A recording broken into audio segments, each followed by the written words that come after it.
conversation now, yeah. Oh yeah, Michal, your camera's off. I've just turned it on. Oh, that's why I didn't click the button. Oh well, that's handy enough. Yeah. Are we going to start every live with me going? We'll have technical problems today, lads, so you'll have to enjoy that. And I wouldn't mind. Just get a still image of me. I wouldn't mind. I go to check, and the first thing that pops up is Michal's channel. So, good morning, everybody. How are you keeping? Welcome to Michal's technical problems for today. Standard. Well, it's better than my life story that you were just getting there before we went live. I'll pop over there and see if Owen's channel is up and working.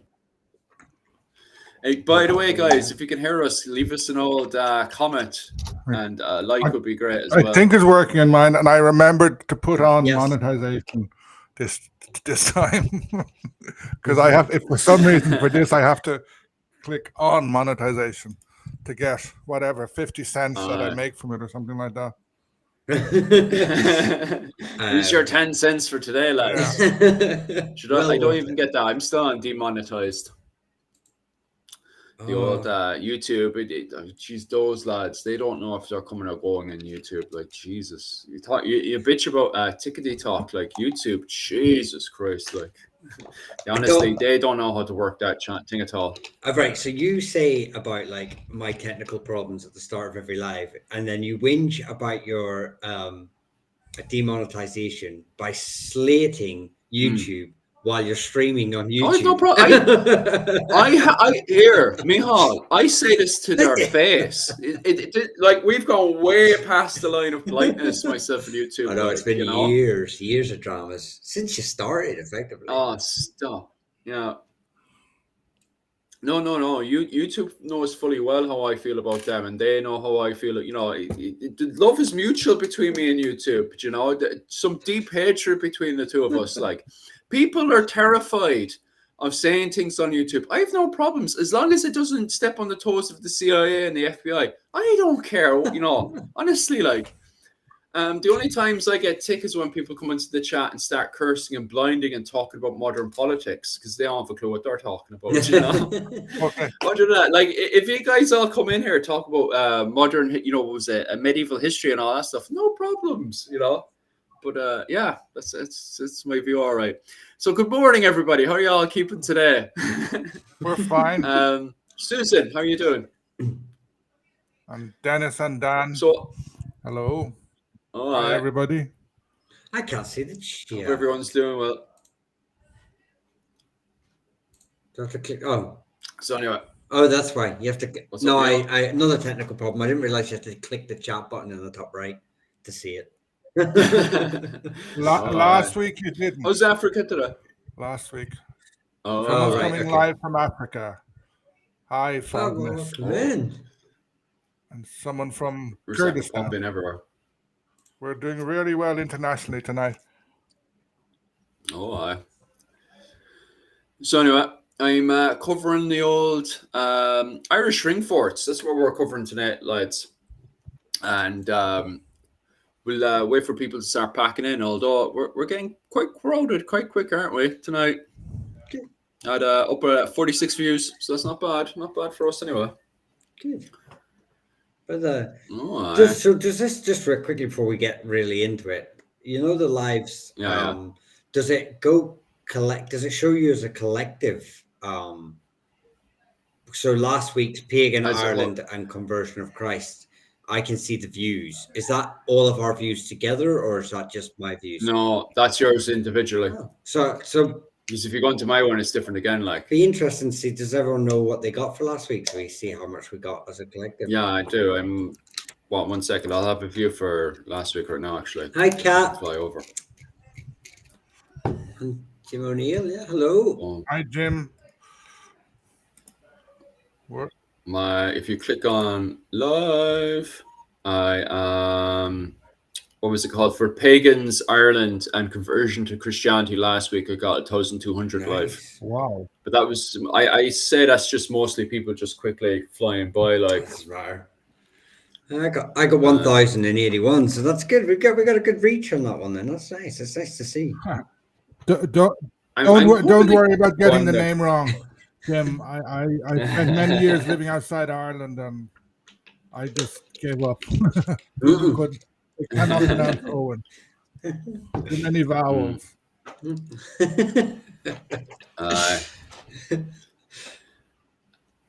How's Jim doing tonight? I forget what part. Jim, what are you living off in the States or Canada or Australia? Just mention half the world there. List off a load of countries. The countries that Irish Americans. Yeah, every diaspora country. We've got people from Israel and everything on tonight. Jeez, we're getting packed and loaded. Right. Anyway, we better get started before everyone buzzes off again. Yes. So anyway, we are covering Irish ring forts tonight. However, I need to quickly pack this down before we start flying off, and I'll get you guys comments if you guys have any other comments outside of the medieval period, because I know people will see ring forts and their imagination will start going absolutely wild. And if we were to talk about ring forts as a whole, actually, in fact, even tonight's subject, God, we can just talk and talk and talk all night, but we'll try to keep it down to the 2-hour point.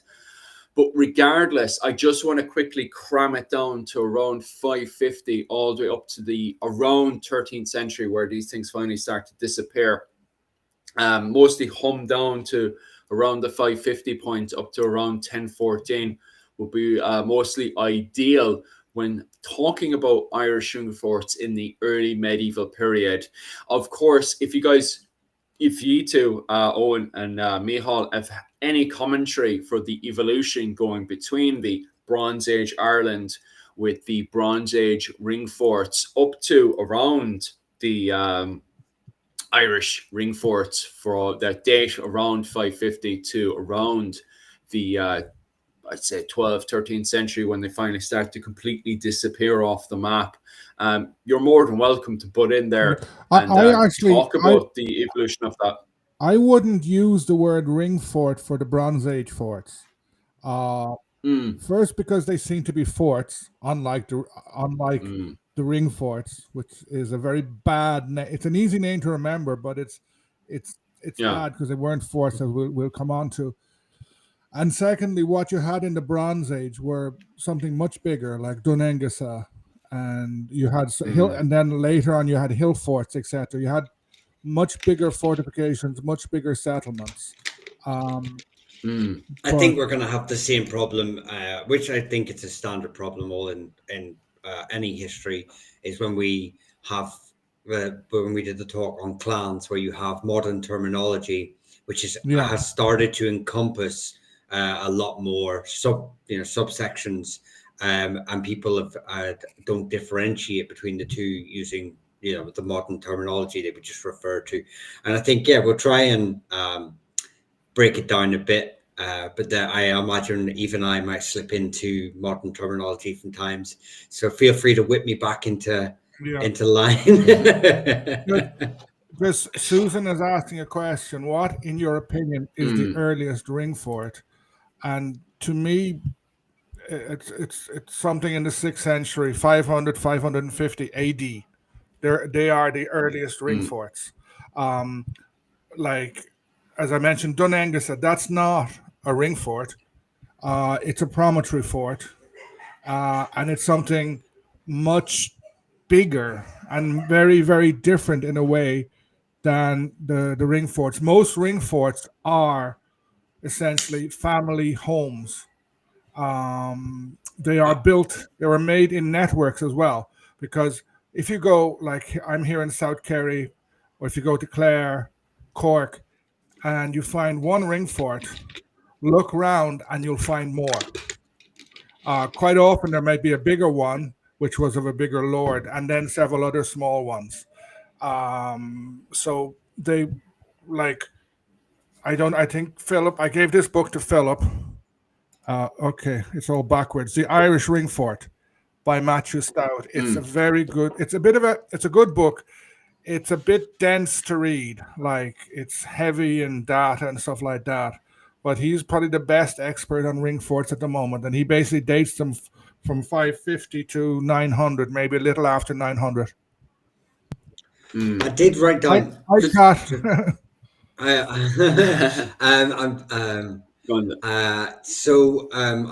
write down. I finally got notes with me this time. Unlike the pagan Ireland where I couldn't get access to them, and I actually wrote down some just brief terminology so we can just put it in here now so people sort of know what we're on about. And I just wanted to say, so there's different terms that are used. So we had wrath, or wrath, depending on your local dialect, which is an earthen bank rampart. You have a liss, which is the interior enclosed yard within a rath, and a dun or dune, which is a stronghold fortress, high status or strategically sited, not necessarily circular, and often included promontory forts, as Owen has said. Then you have cahir or cashel, which is a stone built enclosure, which is typically used as the term is normally used more Western Ireland. Cashel comes from the Latin Castilian. And then we'll have other, I'm sure, and that's just to give you all, anyone who's sort of listening, an idea when we're sort of talking about any of these individual sites or general things, to just get an idea of how they're broken down a wee bit. Yeah, there'll be terms we'll be covering a few times all right tonight, because I actually have it in the PowerPoint as well, those terms. So if you guys missed it this time around, I'll be covering that a few times as well. So it is interesting that we do have Bronze Age forts, as Owen O'Neill has highlighted there, and we see that kind of evolution going between, I'd say, we start to see Bronze Age ring forts start to appear around 2000 BC, perhaps around 500, the evolution then coming from 2000 BC, evolving then all the way up to around, I'd say about 500 BC. And that's where we start to see the massive, humongous declining of these Bronze Age forts. Would you agree with me, lads, that once we hit around 500 BC, we start to see this sudden decline of the Bronze Age forts? Yeah, I think so generally. At the beginning of the Iron Age, Ireland enters into sort of the Dark Ages, the Irish Dark Ages. We don't have that much information about them. I'm not that up to date on the exact chronology, but the many of the, like, as well as say Dunangus, etc., you have the Irish historic sites, which would be Tara, Rathcrogran, Dunolina, which are all pre-Gaelic, pre-Iron Age. They were very important sites in the Bronze Age, and Cashel as well. Some of them remained, like Tara, remained in use until probably the 7th century. Some of the other ones weren't used, but the Gaelic people had the idea of these sites of kingship. Like Queen Maeve was based in Rathcrogran, Tara was the kings of Tara, Cashel was the kings of Munster, Dunolina was Leinster, and Owenmacher was Ulster. None of these are ring forts. They're much bigger than ring forts, and they are sites of kingship, sites of inauguration, sacred in a way. But again, come 500, they start to they enter in decline, or else they change. Like Tara changes quite a bit. Yeah, I think the problem we have is obviously 18th, 19th century antiquarians often, made arguments and linked ring forts to the Bronze Age and Iron Age. Cara Gilly comes to mind as one that you can find texts written by older historians, sort of linking these sites to Bronze Age and Iron Age, sort of ring forts or other sort of settlements. So, but one thing is just we've got to really be honed down on the point is that there's no securely dated prehistoric earthen ring forts in Ireland. The problem we have is that actually a lot of these, and Owen has covered this in a lot of his videos, so I would say, is that a lot of these aren't excavated and they haven't been had archaeological digs on them. So a lot of them we don't actually have a lot of information about them. Yeah, in relation to dating, Matthew Stout in this book covers it. He looks, there aren't that many that they can date, but the ones that the ring forts that they can date most of them are between 600 and 900. I think 2/3 of the ones that they can date, where they find material, etc. Like Tara, they've found a lot of dating, but Tara is fairly unique in that it goes back to the Neolithic. Tara is very, very old, even by Irish standards. Awan Maca is old; it goes back a lot as well. But I think Awan Maca was abandoned by the Christian period. So ring forts start to develop basically in the Christian period, and I think that's very well established. Aye. Let's just watch what you're saying there. I have to go block a few comments there because you're going a bit off the beaten track. We'll try to keep to ring forts today. Here's the second there. Just in relation, everyone's allowed to their opinion. Vinny asked a good question there. Did the idea of he did actually? I was just about to jump over that one. Building ring forts or networks come from abroad or developed natively? I would go for the latter. I think it was developed here. Yes, it was. Yeah, 100%. I agree. It's a native early medieval innovation, and it drew selectively on long-standing enclosure habits. With being a direct prehistoric continuation, but it took influences obviously from. Yeah, I was about to say that. So it definitely took influences, but it is I think we're all in agreement then that it is a native invention or innovation. Yeah, because there isn't a huge, when you see the Romans and they're slowly creeping into Gaul and they're creeping into Britain, there's not the huge massive jump of the development of ring forts that you see in Pictland. When you see the Romans creeping into Gaul and France, you suddenly see ring forts in Britain suddenly jump up in development. I don't actually see the same development happening in Ireland the way I see. Maybe Owen will contradict me with that one. In England, perhaps especially in the south, but my English geography is not the best. You have a lot of hill forts, big hill forts. There's a place I've never been to it. I've only seen the pictures. I think it's called Maiden Castle, and that's somewhere in the south of England. And these they've been excavated. I think they got reused in the Roman or post-Roman period. In Ireland, there are some hill forts, but they're much smaller. Perhaps because the population, especially in the early Iron Age, the population was quite smaller. Secondly, Ireland wasn't invaded by Julius Caesar or any other Roman emperor with a large number of troops, which necessitated the development of a big military fort as such. Yeah, I think with Scotland, obviously, from studying Scottish history, the chronology doesn't actually fit the Irish ring fort peak of 600 to 900 AD. You have after the early Dalriada movement into Argyll in the 5th century, ring forts are unlikely to have been part of that early cultural package moving between Ireland and Scotland.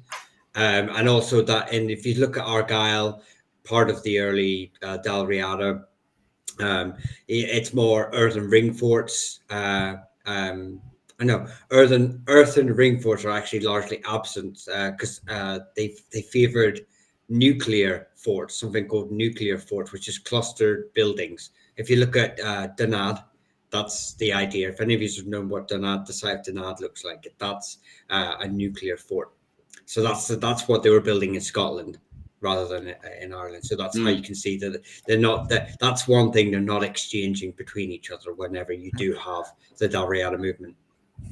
And that's a good point, Michael, because about 10 years ago, maybe more, a Scottish, I don't know if he was a historian or archaeologist, he published a paper in which he said there was no archaeological evidence for Gaelic Irish having Dalriada having happened. But then, I'll I will but it's Ewan Campbell. He's an archaeologist, but you can continue so other people can know who you're about. Yeah, Ewan Campbell. But then I know that some people refuted him and said, look, there's no archaeological evidence because they moved before the ring forts started appearing I was about to say the south, not the south, in Ireland. They, as you just said, they moved before the ring forts, so they didn't build ring forts because they weren't being built in Ireland at the time. Fascinating. Kat, thanks for that one, folks. Make sure to hit the like button and support us. Yeah, definitely do that. Thanks. Thank you very much for that, guys. I will just say though, actually, if we're still just quite on Scotland, there was exchanges though of like stone built traditions, like duns, like duns. That's something that can be exchanged between the two. Cashels are another one. Fortified outcrops are another one. So those we can see the exchange happening in those sort of buildings, but not in ring forts. So I just want to say we can see a movement. We can see transaction of culture and building techniques, but not specifically ring forts. It'll be an interesting one, all right, especially with more and more archaeological work that's going to be done in the Rock of Cashel, because obviously you guys have been listening to the Medieval Irish podcast, especially to do with Cashel and stuff, and how they were saying that they feel as though that they still need to do more work into the Rock of Cashel and find out what is the link in the 5th century between the Rock of Cashel down in Tipperary and its connection perhaps over to the the south of Wales, and see where this development in fortification starts to come over from. Maybe I was a bit too dismissive by saying, okay, so there doesn't seem to be any form of development going on between Gaul, Britain and Ireland, that whole link between Ireland and Britain and Gaul, where Britain and Gaul seem to be very much, connected as the Romans are coming in and taking over. It's difficult to say how much of an influence is coming over from Britain into Ireland. And it does make archaeology far, more and more archaeological digs in the future really exciting to see what is that connection, especially when we enter after 90 AD and we start to see this whole Hiberno-Roman start to appear, especially with recent archaeological digs that are popping up left, right and centre in Ireland, where we're finding more and more of these Roman Britain pottery popping up, which seems to indicate that there's definitely some kind of link going on between Ireland and Britain, especially going into 90 AD. Yeah, I think archaeologists have gotten better at joining things together. So instead of just writing about an excavation in Wales, in one place in Wales, or an excavation in one place in Ireland, they're joining dots better. Their technology has advanced a lot in recent years. Like with LIDAR, they can find out loads without having to destroy, without having to dig, because every archaeological dig destroys something. So like they have found a few years back in Tara a henge. There was a huge henge going around it's kind of around the center of it, but a very, very big wooden henge was there. They discovered that. And I think there's going to be some very, very fascinating discoveries, and people are putting things together. And like academia kind of works, people build on top of the works of others, sometimes in agreement, sometimes in contradiction, in arguments. And then quite often in the past, academics sometimes have just stayed in their own little hobby hole, their old cubicle. People are talking about hobbits is confusing me. They stayed in their own little section. Now they're kind of jumping from trying to join dots from two different countries. Yeah, I think you raise a great point there, because if you find in Cornwall and Wales, you have something called British rounds, and they're sort of enclosed farmsteads, and they sort of largely ceased to exist by the 3rd century. But you could easily in 18th century, 19th century antiquarians could easily have just connected the two together. But we now know from further excavations, communications with other countries, and better research, that it's more of a useful analogues rather than direct parents of the. So British rounds are related, but they're not the direct parents of Irish ring forts. So we can see similar buildings appearing all over the place. It doesn't mean that they are directly related to each other. And obviously, like Philip said, then you have the exposure to Roman military enclosure practices, which obviously could have influenced Irish fashions, as it were.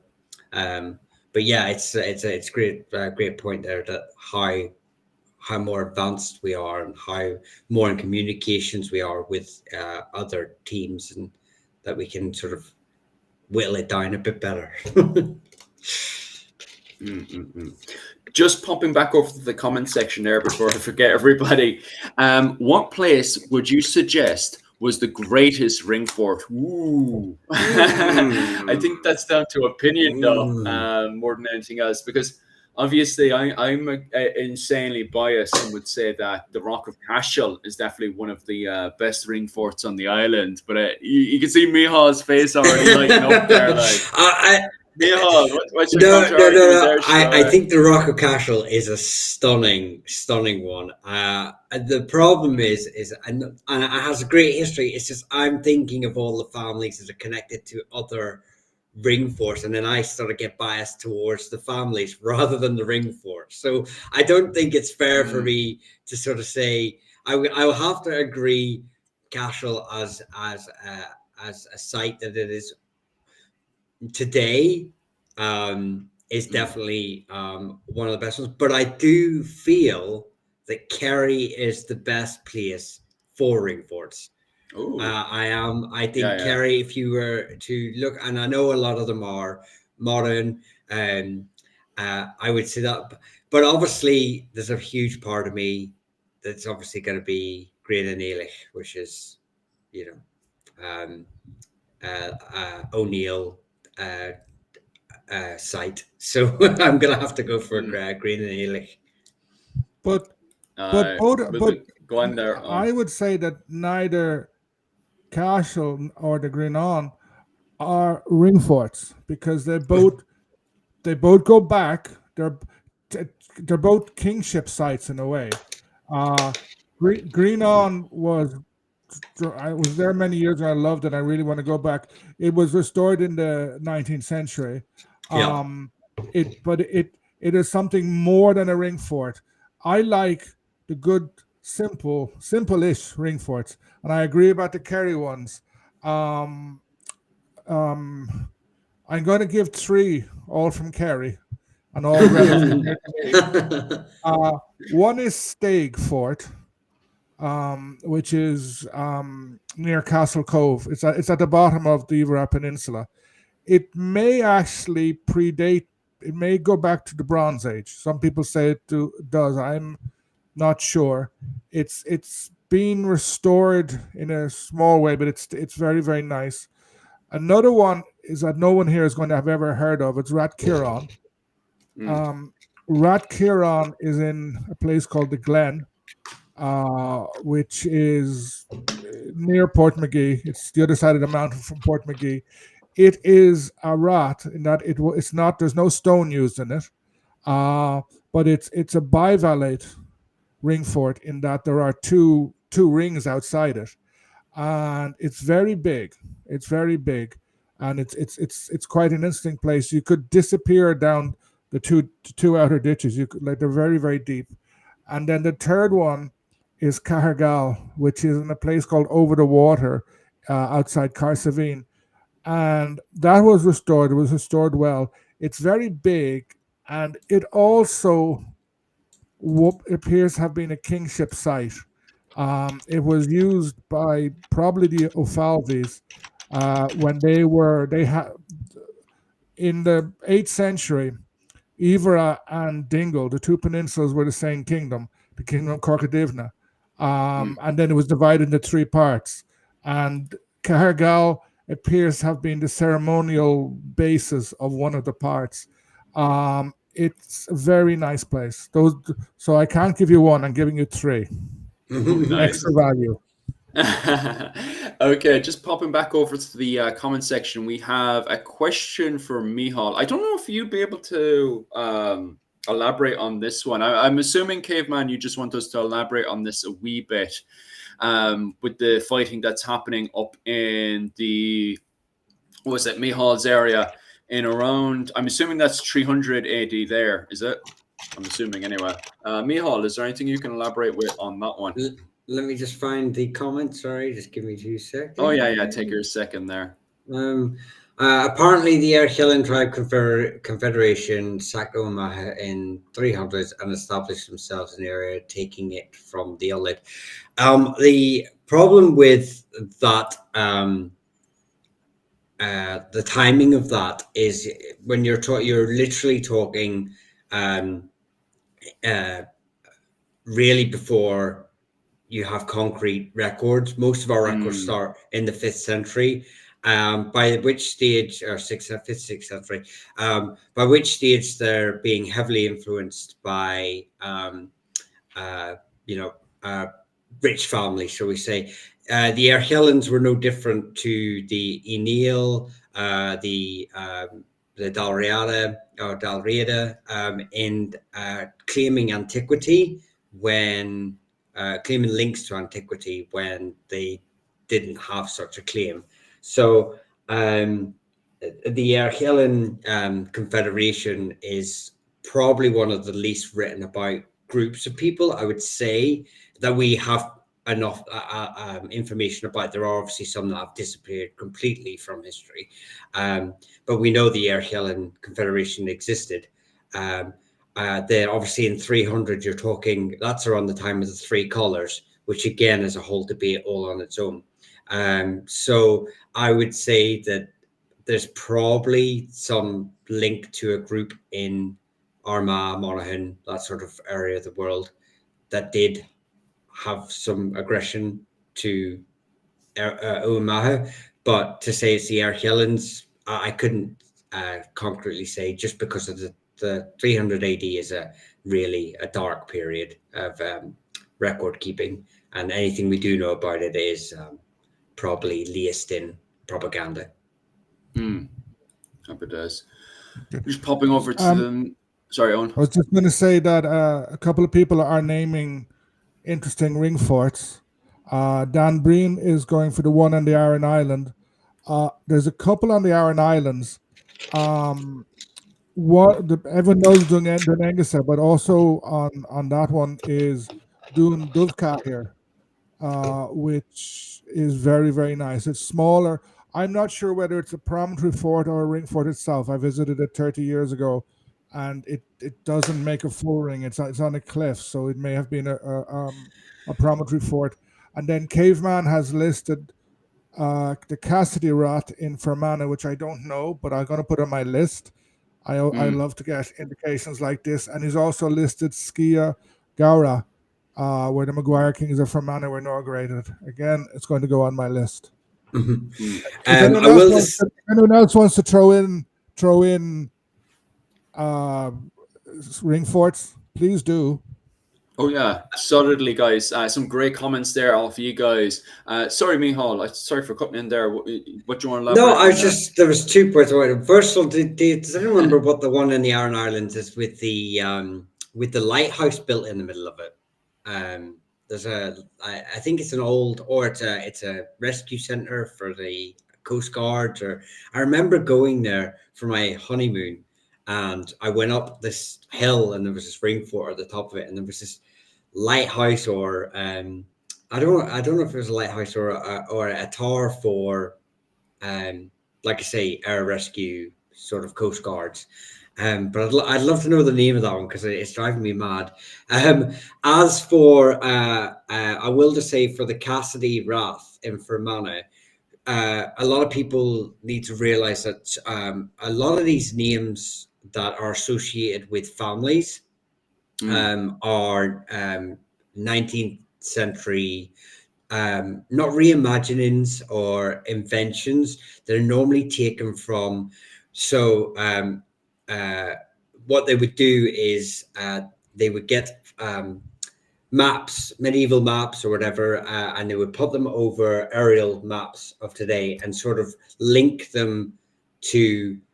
And they would go, well, there's 3 forts in this area, and we know that King Ciaran of Desmumu, the nephew of Brian Boru, was in this area. That big one must be Ciaran's Wrath or Ciaran's Dun or Dun Ciaran, or with actually no real evidence apart from it was the biggest one, and we know the king who was in the area, so it must have been his. But there's no actual clear evidence of some of that. So you've got to be a bit careful with going, well, that's got my family name in it, so that must be our ancient homeland or, ancient fort, when some of them are guesstimations based on limited evidence, and they've just been renamed that in the 19th century and later on. So just be careful with that.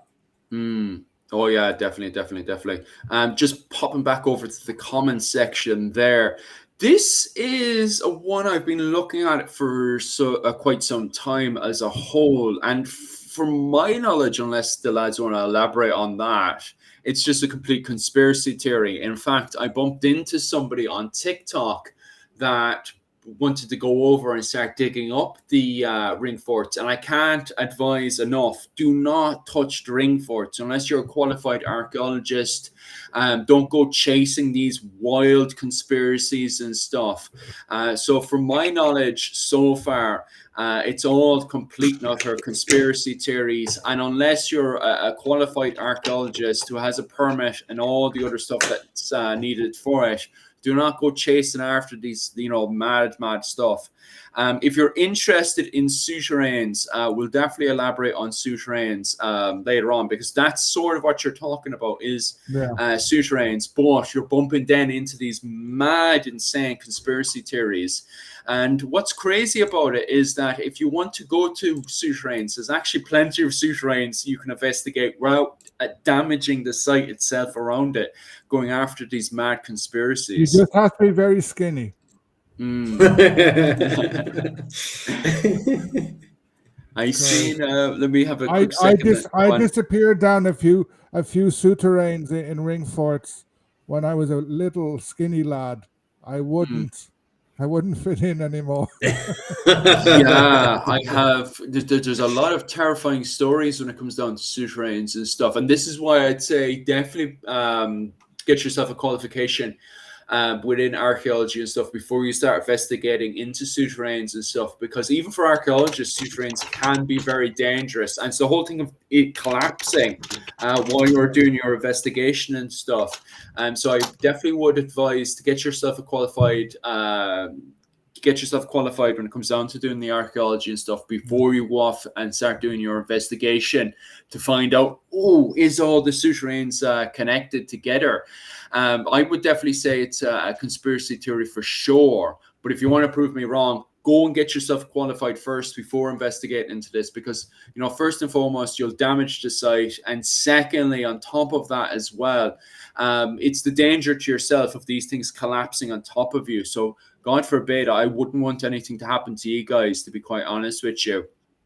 Sorry, Susan is just asking, I think she wants me to clarify the name. Yeah, it's Rat Kiran, in the Glen. It's near Finian's Bay, the beach of Finian's Bay. Can't find it now, to be honest with you, that comment. But yeah, I'll just pop back over. Where was I? Fin Dwyer. Fin Dwyer has an amazing podcast, guys. Fin Dwyer is one of those very rare historians, and it's the same thing with Dr. Owen O'Neill there, that can actually jump between medieval history and early modern history and not kind of trip over itself, because I find a lot of the time with many historians, to be quite honest with you, especially when switching between 1014 with the Battle of Clontarf and then suddenly jumping over to 1916, there's, oh my God, the amount of mistakes that you'll suddenly see. I've bumped into Waterstones. I went into Waterstones once, picked out a book, and they literally started off with talking about 1014 and how the Irish had beaten the Vikings in the Battle of Clontarf. And then suddenly the next page was 1916. And I was like, okay, this historian is tripping over himself.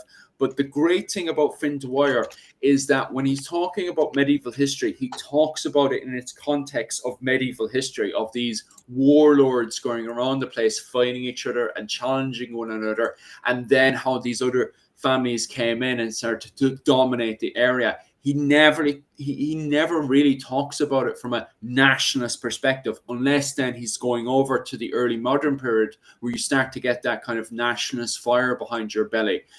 So Fin Dwyer, can't advise him enough. He's absolutely amazing. And he's over in Irish history. He had a very good episode a short while ago, talking about the proposed Year of the Normans, that celebration. I found that very informative and very interesting. Yeah, his insight, because he is so good at going between, like that podcast was absolutely terrific, and another very, very good example of how Fin Dwyer is able to switch from medieval history to a modern history so quickly. And he's one of the few people that can do that, because the amount of, and I don't want to be disrespectful to a lot of you guys, but many historians and academics, I read their work, and when they're switching between early modern history or modern history in general, and then going over to medieval history, they just can't digest the idea that you're talking about warlords and families rather than a nationalist idea. And a lot of people do kind of trip over that, where I find Fin Dwyer doesn't do that. And it's the same thing with yourself there, Dr. Owen O'Neill, as well, that you don't switch over, you don't trip over yourself. You can tell the difference between what's happening today and what happened. For example, the Battle of Clontarf. I think Battle of Clontarf is one of the best examples, because I see so many historians, they just can't digest the idea that you're not dealing with Ireland versus Norway. This is literally, what was it, the Dal Cash demanding their tribute from the men of Dublin. You know, that, from my opinion, that's what's going on there. It's not a nationalist idea, like. But I think one thing to take away from medieval history to modern politics is that the North is better than the South. So the boys in the email, huh? Don't you worry, Aaron. Don't you worry. Who's going to be paying up their tribute next year, huh? You boys in the North will be paying up your tribute, no problems to us, and it's all cash. Neil are the true kings of Ireland, just right. I'll just elaborate. Carry out the football kings. Everybody's going grabbing cattle tribute there. No one's kicking the ball around the place. Right. I'll just pop over there because I just want to elaborate a wee bit more, because we've been slightly hinting and indicating on this one, and that is by far one of the most popular of the ring forts in Ireland, which is, and you definitely can't, I don't think you can disagree with the definition of a farmstead ring fort being a ring fort. I think when you think of, and most people do think of ring forts in Ireland, the farmstead ring fort definitely comes to mind. And it's definitely something that's unique to us, because, and it's definitely a question you get a lot, is like, why isn't, for example, these ring forts as big as you'd see in the likes of Britain and France, when comparing the ring forts in Britain and France, which are the ones that you see around 300, well, I'd say around 90 AD to around 300 sorry, no, go back 90, what was it, BC up to around 300 AD in both France and in Britain, comparing that to what you see in Ireland around 550, where you see these, you know, much more smaller ring forts suddenly starting to dot the whole island of Ireland, which are the Farmstead ring forts, which are, you know, your basic common farming ones, where you'd have your farm to the side, you'd have a nice little area to do your living and administration, and then you've got room to watch your cattle during the winter months while they're, you know, having their own pasture in your local area and stuff. Yeah, one point, just I agree with you, but one point to throw in that's not mentioned much is that the rise of ring forts in a way was connected to economic and some technological change, because in the 4th century a new sort of plow came in the 7th century, in around 600 the horizontal mill starts appearing, then another type of plow appears. So more food is being produced, therefore the population can grow or is growing. And also the ring forts, in a way, at the same time that you're having the explosion of ring forts, because I think it's 47,000 are identified at the moment, and you can probably, there's at least 10,000 that have been destroyed or are gone. Every town in Ireland that begins with Dun or Cashel, those ring forts are gone.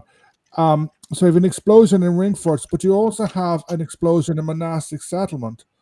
And recently they've been pointing out, or they think that ring forts are more connected with cattle, whereas the monasteries, they were connected with growing grain, and they were located in different areas, different types of land, even different heights. It's an interesting point that's not talked about much. Also, I want to add on that, you were saying about technological advances and changes that were happening in Ireland. Political changes were happening too, like the rise of the Tua. We have different changes happening, not just economically, politically. Now, these are probably much like the establishment of ring forts, are all connected to each other as more farming comes in, more wealth comes in, huge population booms happen, and with that comes a political change as well. So you have the rise of the Tua. You have, and also you were saying there about monastic sites and how they're all connected. Medieval kingship was not static. It was a very mobile sort of kingship. So they moved around a lot. So they find that wherever you find ring forts, you find, like Owen said, monastic sites, and eventually you find crannogs and stuff like that, especially in the north. So you find these, they're all connected, and they're all interwoven as the king or chieftain, or whatever term you want to use, is constantly mobile throughout his ruling territory or Tua to maintain dominance of his rulership. So you can see how they're all sort of interconnected. Yeah. So Dennis just made a good point there. I have a ring fort on my farm. The most striking feature is the view of the River Bandon, and also the fact you can see so many ring forts from it. I think that point is very, very important. What normally, if you go to a ring fort, you can kind of almost toss a stone and find another ring fort, because they occurred in these groups, and too often people just focus on one that has been restored or a very big one. They forget this point that they were built in networks. So you have a bigger ring fort, and then you'll have smaller ones. The average size of a ring fort is about 30 meters in diameter. It's not very big.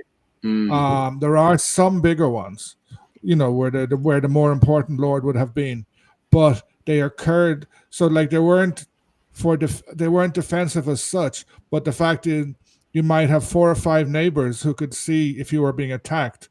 That is another type of defense, and it's probably more important. Yeah, and I think Dan makes the same point here as well. Even with the new technology with drones and stuff, we're seeing so many ring forts suddenly appear right next to each other. Like Newgrange is another spot where you're going to find a ton of ring forts as well. Like, so yeah, I definitely would agree. They're definitely bundled together. Anytime you'd see one ring fort, you're going to definitely see a whole group of them together as well. Like, and another good point off Dan as well is the fact that with drone technology, you fly those drones up and you see, as Dan is pointing out there, what people refer to as fairy forts, which are the outlines of ring forts, these farmstead ring forts dotted all over the place, but always kind of clumped together as well, like, which is definitely another point I'll bring up later on again, that they're literally, ring forts are all another point there. I think Anthony Murphy was the guy of Dronehenge.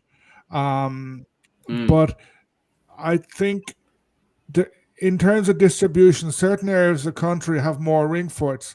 But I have a feeling in part that has to do with survival, because here in Kerry, especially South Kerry, most of the farming is sheep or cattle. Whereas if you go to Meath, to Kildare, there's a lot more crops. It's a lot more intensive. It's been used much more heavily over the centuries. So I would say that a larger amount of ring forts have been destroyed in those areas. And just going through the comments there, a lot of good suggestions of really, really good ring forts there as well, guys. I'm just going to fly through this one as well and pop over to the next one. Oh, yes. Actually, we were slightly indicating on this one as well. And before I just elaborate on this a wee further, yes, I'm fully aware that this is actually an image from the late medieval period with gallo glass in their late medieval formation, a formation you will not see in the early medieval period. However, I just want to indicate on this one, cattle raiding. That cattle raiding was a constant threat, especially out in the outskirts of pasturing and stuff, where you'd have armed groups coming in and taking cattle and trying to bring it back to their own area and stuff. It was definitely there was definitely a whole load of cattle raiding going on in the summer months, where especially from November all the way over to late October, where the cattle would be more out in the countryside, as part of, what's that key word? It starts with P again, where you send the cattle out. Bullying. Starts with bullying. P. Sorry? Is it no, I wasn't thinking about that one, but it's kind of connected. Pasturing, wasn't it? We send the cattle I thought this, and I was like, there's no way you forgot pasturing. Like, I suppose I figured that was my brain. I was just thinking. I think I literally just said it. Yeah, you'd said it like 5 words before, so I didn't. Yeah. So you send, anyway, between November and October, you send the cattle out to the tough areas to go and pasture and stuff. However, from late October onwards, you kind of bring the cattle back in again. What's your ideas? Because I've come across a few historians already who have talked about the ring forts being used to protect cattle inside of the ring forts itself. What do you guys think about that one? Because I've never come across any solid arguments to prove cattle could be kept inside of the early Irish ring forts. I'm going to put my 50 pence piece in, because I know Owen will actually have a lot more probably to say than I will. And that I know that cattle raiding is one of the suggestions for the rise in the southern growth in ring forts. And I would say it's a natural thing to go. If you have a stone wall circular area that's naturally defensive, it's normally they occupy high ground, can be seen by other ring forts. It would seem like a natural place to go for civilians if you were trying to get out of the way of any sort of conflict. But that is literally just my thoughts on it. But I will let Owen probably give you a more academic understanding of it than me just going, I think so, because there's a stone wall. I think that the ring forts were basically homesteads. Most were not the big stone forts. Most were made of clay. They probably had a wooden palisade. And as I said, the average diameter was 30 meters. Inside that 30 meters, you had at least one house, possibly two. You may have had smaller stores and stuff like that. So there's not much room inside for animals. You might have had like a goat, some other stuff, maybe a dairy cow. But I have a feeling that the people didn't bring their animals inside because it's too small.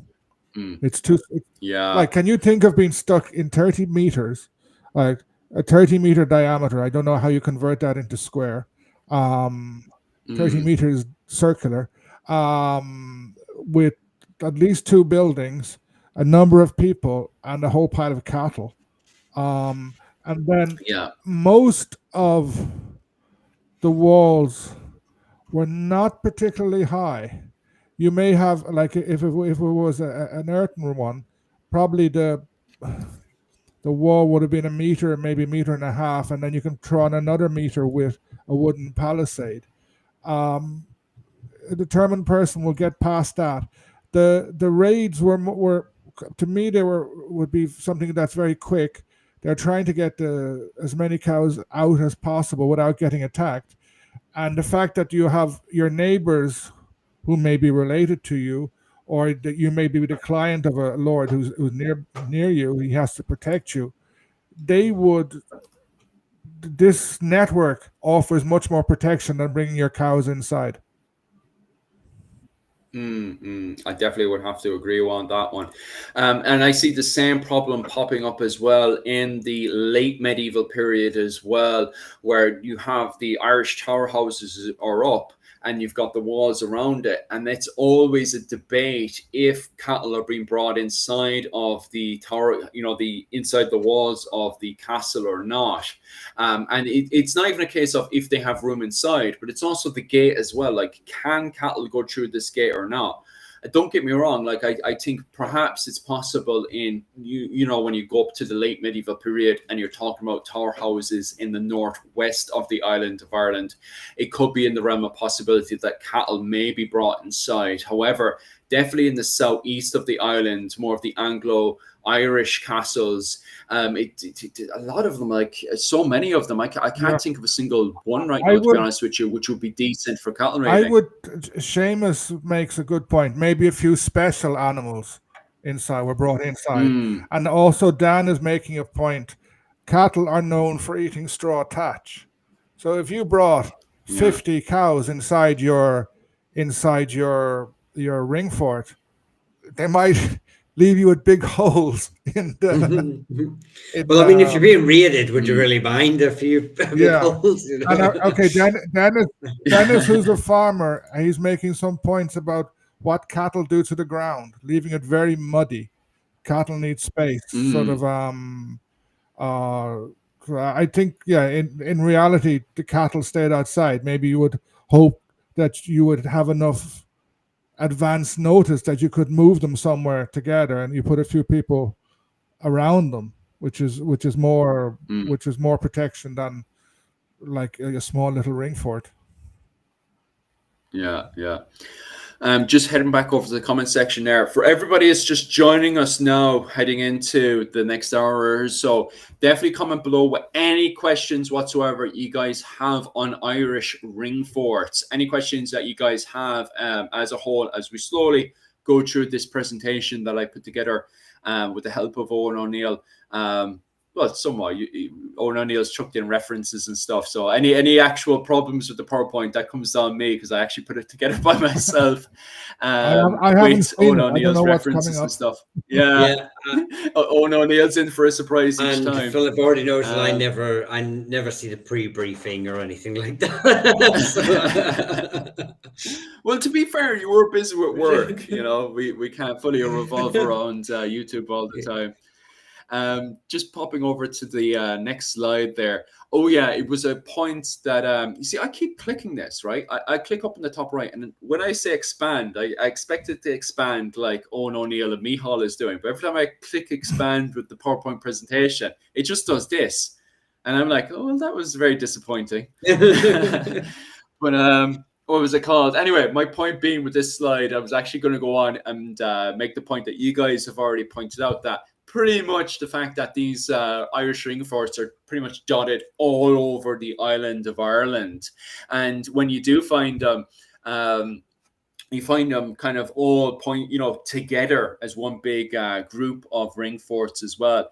And as Owen O'Neill has pointed out early on, it's simply down, it could be just down to the fact of defensive purposes, that if one Irish ring fort gets attacked, then all together as a group they can actually defend them. And then we were kind of discussing the fact of, could they be used as defensive purposes in a cattle raid? And most likely probably not, because it'd be probably very difficult to fit a cow inside one of these ring forts. So it is quite interesting that we have a society that's built on cattle raiding, and yet it seems to be strange, especially if I point out, I don't know if I can find the word next, but regardless, when it comes down to the finer details to these Irish ring forts, sometimes you find words like dun and stuff that could be a play on words on the word cow, perhaps. So then you've got, the continued argument of, are they being, cows being put inside these ring forts, when you've got kind of the usage of the language. No, I'm not a linguistic, obviously, but sometimes you've got archaeologists that point out, hey, look, there's a play on words on cow, so perhaps they were used to bring cows inside. But I have always wondered that as well. Where would you put the cow? Especially when you go into late medieval period and you see, you start to see the same words creeping again of, the word for wall being played with, the word cow and stuff. And yet I can't see anywhere that you would actually put the cow. Well, there's a great question there by Caveman Graffiti. Cows are incredibly heavy. Too many would destroy the ground, especially coming in the winter months. Is there any evidence of them building barns for their cattle? I will say that I don't know for archaeological. I've never really looked at the archaeological digs of possible barns, but we do have it mentioned in the early St. Patrick myth when he goes across and he's the King Diku of Ulster. He is given a barn as his, just to be his first church, called Saul. It's a place called Saul, and that means barn in early Irish. So obviously this is a mention of the fact that we have barns in medieval Ireland, at least in the 5th century, according to, I can't remember what the source is, but it's an early Irish tradition. So I'm guessing it's 6th, 7th century. So you can see the barns, or some idea of barns, did exist, just from that particular anecdote. Yeah, near me, there's a lot of on the back of Valentia Island, which has been left alone for a long time. There are walls. Some of the walls go back to Bronze Age because they found organic material. Some are Iron Age or later. Some they identify as enclosures for a field. Others are smaller. The problem with finding, there must have been barns, but the problem with finding evidence for them is probably the barns were made out of wood and or turf.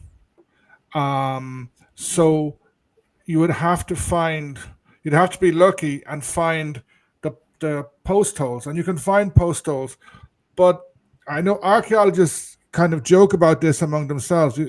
Like when they find a building, someone always kind of says, "Oh, this was ritualistic, etc." If you're digging up someone, you find a building, I think naturally a barn is going to be one of the last things that you're going to try and identify it on.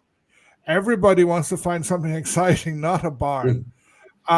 Also near me, there's ruins of a Gaelic village, which kind of existed from the 11th century to the 17th. And you can see there are houses there. And many of the houses, there's a small structure attached to them. That could have been for storage, or it could have been a small, for a calf, for a pig, something like that. So there must have been barns. Barns make more sense, though, to be bringing them over to a barn for safekeeping rather than trying to cram them into those small little Irish ring same time, forts. I live in Valencia. I live in an area that's completely exposed to the Atlantic. The weather can be brutal there. And like, there's a storm. Whenever we get hit by a storm, which happens more often, I look out the window and I just see the cows and sheep just ignoring it. And I know that farmers from the east coast of Ireland, they like buying the cows from here because they go to the east coast of Ireland and they fatten really quickly. So these cows, most of them are outside kind of the whole year round. So Davey 1,000 raises years a ago or point. more, they would probably have been able even more strong. David raises a point, and it's actually true that maybe just some became downgraded for cattle down the line as better forts were developed. We do know that right up until even today, some sites are being used for cattle and for various ages.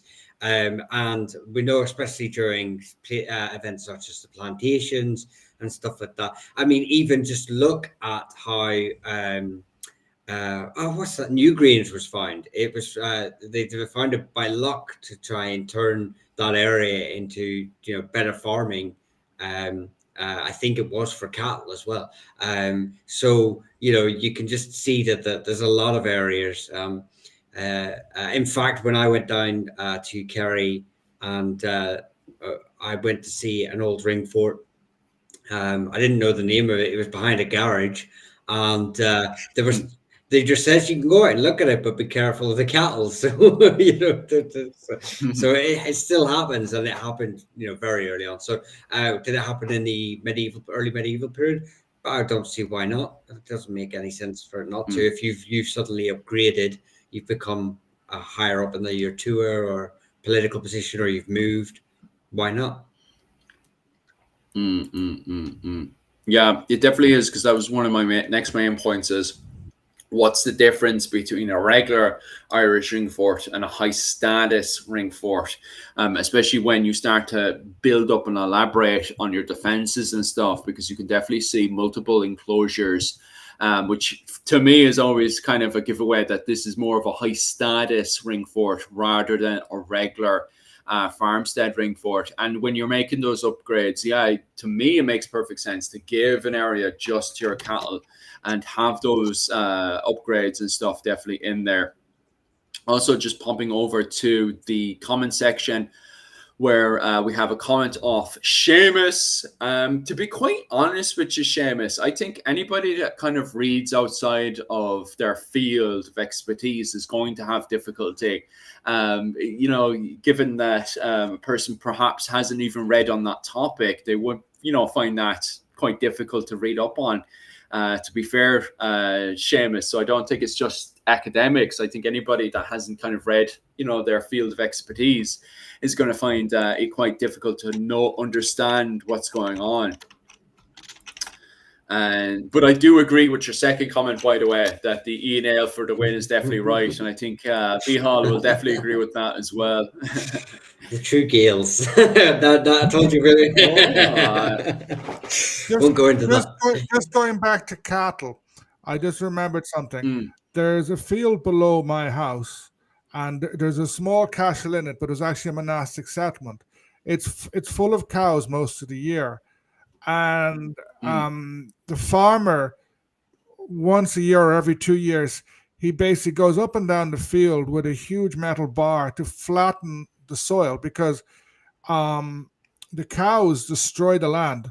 So I've walked on it when it's been dry, but there's loads and loads and loads of holes in the ground. It's very hard to walk there. So if someone was if I had a whole pile of cattle outside my ring fort and someone was trying to sneak up at me at night, they would find it very difficult to get there without falling over because of the damage the cattle do. They're a secret defense weapon as well. Oh, definitely. And then just in relation to the high status thing, one of the things is size. Like Cahergal is quite a bigger ring fort. and there doesn't appear to have been anyone living there. The average ring fort, someone is living there. If you go and excavate, you'll find a house or two houses inside it. Cahergal, which was one of the, at some stage, was probably the most important ring fort inside South Kerry, inside the Ivora Peninsula. No one lived there. And the walls are higher, etc. But I think the fact that no one lives there shows its status. Yeah. Just heading back over to the comment section as well. Sorry, just really quickly. What's that warning that just comes? Is that just ignore that warning? Do you see it? There's a 2309. No, I don't see the warning. Not yet, anyway. Is this in the comment section? Oh, seeing that one. Oh, just block him. It's just another troll. All right. There's a few of them. There's a good few of them tonight, lads. To be honest with you, I've been blocking a few of them. And just on top of that as well, lads, to everyone that's just come in there, thanks for coming on, jumping on there, lads, especially after work and stuff. And if you have any comments definitely related to the subject at large, which is medieval history in particular on Irish ring forts, definitely keep providing them there. But I've seen some comments there that will definitely get our algorithm in trouble there. So anything to do with modern politics, especially radical comments and stuff, I have to remove ASAP. And there's a few of them. I think they're on purpose, though. I do think on purpose that they are pointing that out to kind of wreck up our own algorithm. So I will be blocking those ones as I go through it. A really nice comment here, actually, just asking us if we've read the article to do with this ring fort in Galway. I myself, sadly, don't want to be rude to anybody, but I actually haven't read this article. And I am curious if it's any good. Have you guys read this article? I haven't. No, I didn't even know it was happening. I didn't even see it was there. I should have. To be fair, whenever I was getting all my note research together and stuff, I probably didn't even realize it was there to download it or anything. But no, we'll maybe designate some time to it next time we go over, tar houses or something like that. Although I'm trying to get you there's so many articles out there, to be honest with you, but I'm curious if that one is a decent one. All right, perhaps my wife has probably read it because my wife absolutely loves ring forts as well. Sorry, there, Owen. No, I was just agreeing with you. Oh yeah. There's a great question there, Philip. If you want, I don't. What we said, it was something about, do we know of any later castles being built on top of ring forts? Will that tie into a later question, or should we just? No, we just go for it now because I don't actually have that one on the PowerPoint. I'm just trying to find who it was, the individual that sort of said. Kaylee Fallett. I'm late to the party. Were new types of castles possibly built on top of ruined ring forts, or were they completely abandoned to build new structures entirely? I know I can name a few that were built on top of earlier sites. Knockgraffon, which was originally inhabited by the O'Sullivans, eventually had a tower house put on it. Dunluce in Antrim is said to have been built on top of an earlier promontory fort, a link to the Cianachta. And there is a castle in Wicklow, promontory Fort Black Castle, I believe it is, which the O'Byrnes claimed the promontory fort as their early patronage, as their early site. But it seems like that was a bit of the fort probably existed, but the O'Byrne link was probably more that they wanted Black Castle and they wanted to try and use that as justification, because actually the O'Byrnes are from the other side of Wicklow towards, the Offaly direction rather than the coastal area. So I name a few that older sites, as Owen has said in many talks, recycling previous sites for new purposes is not a new thing. Or I can name a lovely site. It's Rahanan, which is just outside Ventry. It was the seat of the Knight of Kerry, but it's built in this lovely bivalve rat, and with a huge deep ditch outside it. and you can visit it. I think you have to pay a couple of euro to the farmer, but it's a great place to visit it. The castle is right in the middle of it, and you can really make out the differences between the two of them. And I know there are others. There's another example. In 1600, the English built a fort between Uri and Armagh. I'm trying to remember the name of it. I can't. But they said it was a Dane fort because they couldn't admit to themselves that the Gaelic Irish were able to build stuff like that. So they found a ring fort and they built on top of it and around it to turn it into a modern artillery fort. Just heading back over to the comment section there, guys. Definitely keep it up there. Some of these comments the lads are pointing out there, actually, there's so many good comments in here I actually can't find specifically sometimes the ones, but I'll leave the lads to just read it out for me if I can't find it, and we'll just slowly but surely answer it.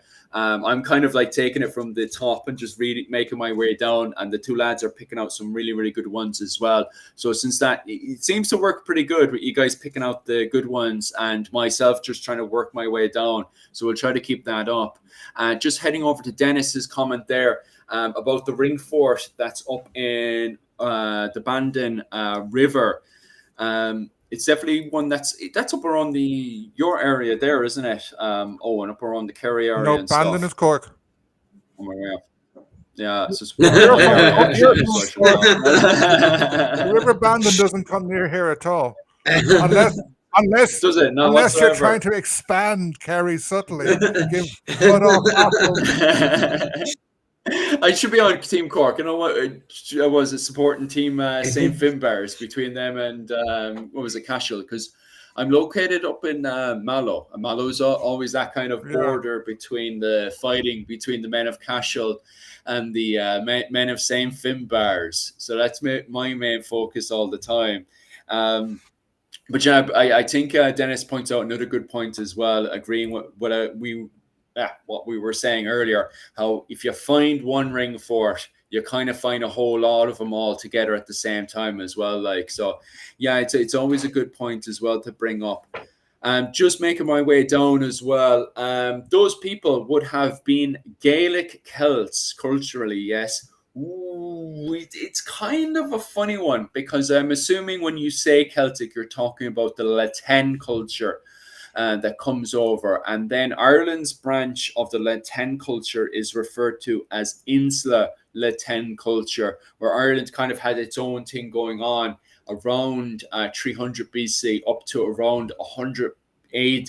And then we start to blur into the kind of Hiberno-Roman kind of influences that start to come in from Britain into Ireland.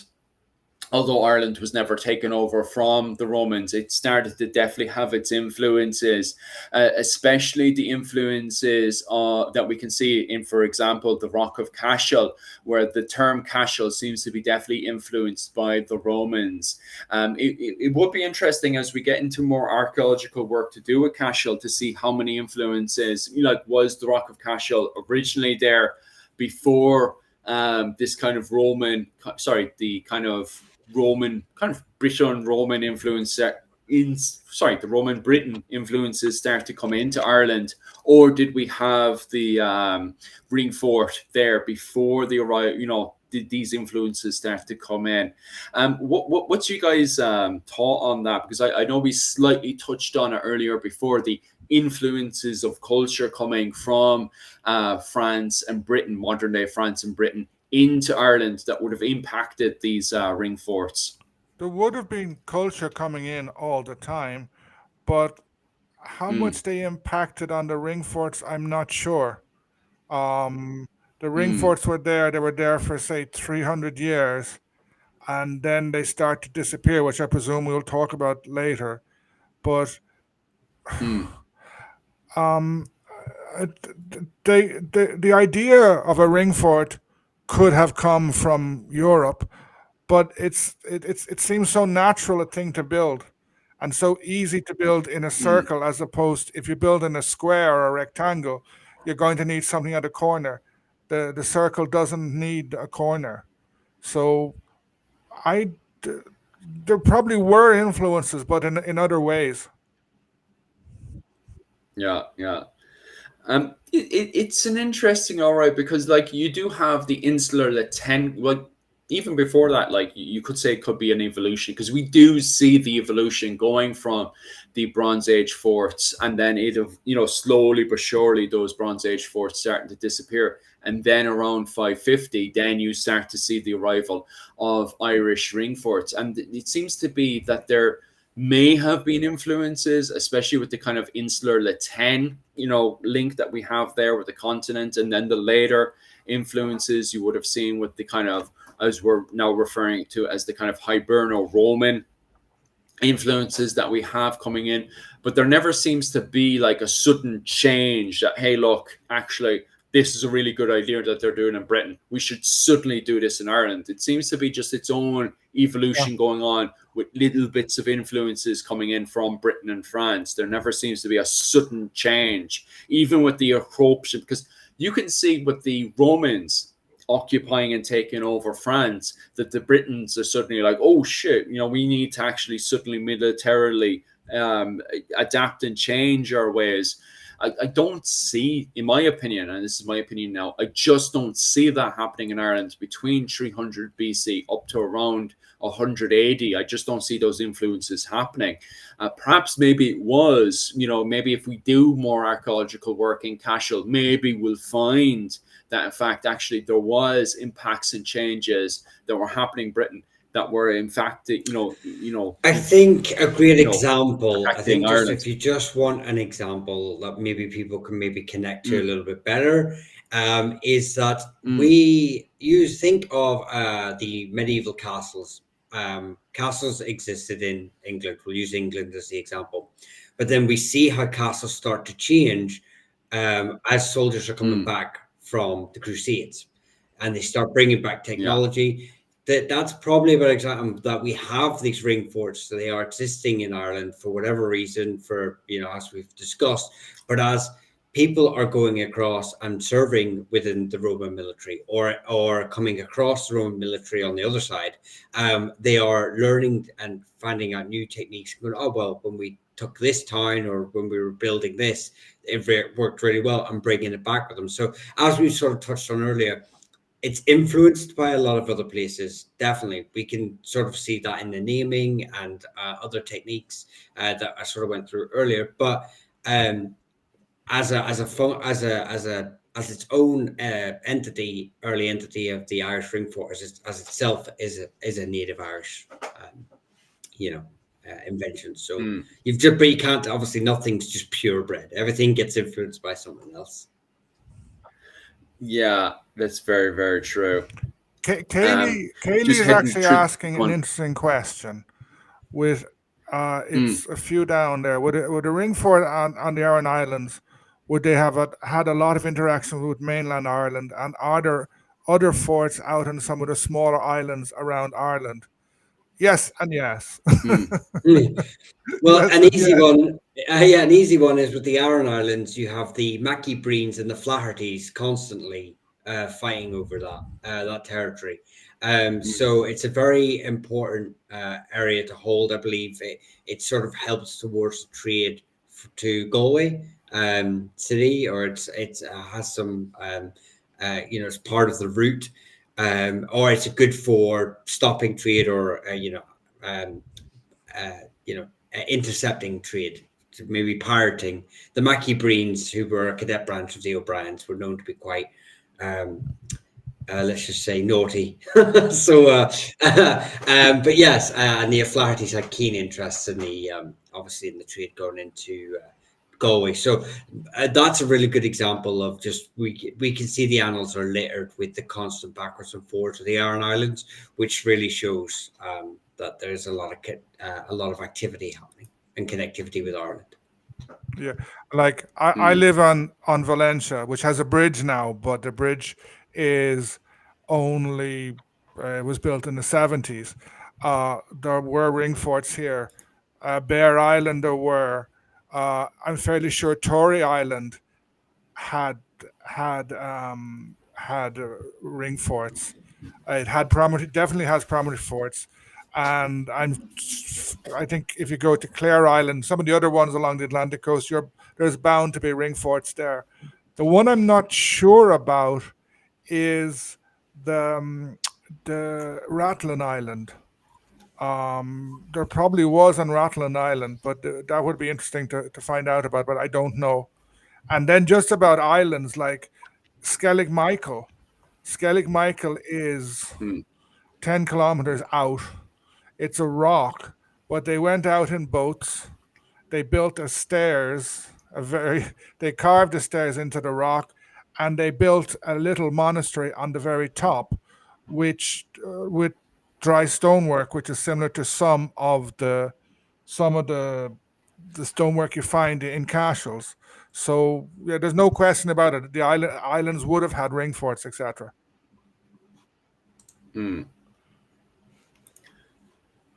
Right. Just popping over to this one there, because I think it's a quite interesting one, but at the same time, it's something that I kind of disagree with as well. Was the explosion of ring forts have anything to do with the Viking slave trade out in Dublin? Was slave raiding becoming more common in the 800 and 900 AD? I do agree that slave raiding, it did. You can't deny the fact that because of Dublin growing and making, like, Dublin became one of the biggest cities in Western Europe because of the slave trade. It was one of the biggest slave markets in Western Europe and completely dominated that whole area economically. So you can't deny that there is a sudden boom in slavery in that whole area. However, I don't think that there is an explosion of ring forts around 800 and 900 AD, in my opinion. I don't see that impact there. And also on top of that as well, the way that the defenses of the Farmstead ring forts are now, perhaps for high status ring forts, you would have those defenses there to prevent people from stealing your wife and your mother and your daughters and stuff. But in my opinion, I don't think the Farmstead ring forts, we were just saying there, and you guys are continuously elaborating on that, when it comes down to bringing the cattle in, they're absolutely terrible. And I would say they're also terrible at defending women, in my opinion. I don't think Farmstead ring forts are great at defending the home, in my opinion. What do you guys think about that? I tend to agree with you. And in fact, I think rather than leading to an expansion in ring forts, this was or could have been one of the reasons for the decline of the ring forts. Like from 900 on, ring forts start declining rapidly. Some become bigger, some become royal sites, become developed, but most disappear. And I have a feeling that the Norse had a lot to do with this, as well as other political things. So the Norse triggers some sort of change that brings to an end what we could call the ring fort era. Yeah, I agree. There's something very similar happens in Scotland too, where you start to see smaller, we'll just say forts, but we've already gone through the sort of types that they are. But smaller forts, outlying forts, start to migrate into, people start abandoning them and heading towards basically regional capitals with these threats of the Norse invasion. Who's clanging about there? It's like, oh, my apologies. Sorry about that. Yes, so I thought it was Owen getting me back for the other week when he was talking. I was typing away on a really loud keyboard. Yeah. Sorry about that. So yeah, you do see it happening in Scotland too. As people in surrounding areas start to get these regional capitals, have bigger forts, expanding, and possibly linked to Norse incursions into Scotland. So it wouldn't be a far stretch to think it's happening and the same thing is happening in Ireland. Oh, right, and stuff. Sorry, my internet cut there slightly for a wee bit. But yeah, I definitely would agree on top of that as well. Just moving forward there with the presentation there, as I'm slowly, definitely keep the comments in there, and we'll definitely, between myself, Michael, and Owen there, slowly but surely dissect your questions there, because I think these questions are absolutely amazing, to be quite honest with you, and definitely give us some thought. It's another thing as well, is it kind of feeds into this idea of I know I'm slightly going off topic a wee bit, but just talking about the Irish tower houses and how a lot of people believe that they're there for defensive reasons, when in fact, if you were to attack an Irish tower house around 900, because Irish tower houses pop up in 900 AD, and they start to, I think they're around 900 AD to around the 13th century, where you have these Irish tower houses that appear. And many people believe in the myth that they're there for defensive reasons against Vikings. Even yesterday, I saw a whole Irish Round Tower. And the Irish Round Tower, many people... I was getting confused there for a second. The Irish have suddenly built castles. Woo! No, sorry about that, guys. I actually mean Irish round towers, and how they appear around 900 AD to the 13th century. And on top of that as well, the problem is a lot of people believe in this myth of that they're built for defensive reasons against Vikings, which they don't kind of make any sense, because by the time we get up to 900 AD, the Norse have settled in Dublin and are giving tribute, and most of the time, to Donogh Dunn. Like, if you look into Donogh Dunn, once he goes into Dublin in 936, he wrecks up Dublin for his tribute. He's like, where's my bloody tribute? Wrecks the place up and takes his tribute off them. And from that point onwards, you see a healthy well, I wouldn't say a complete healthy relationship, but you see that tribute going from Dublin into into the Enale territory. And on top of that as well, places like Fingal, for example, you see monastic settlements being built there. And on top of that, they have Irish towers being erected left, right, and center.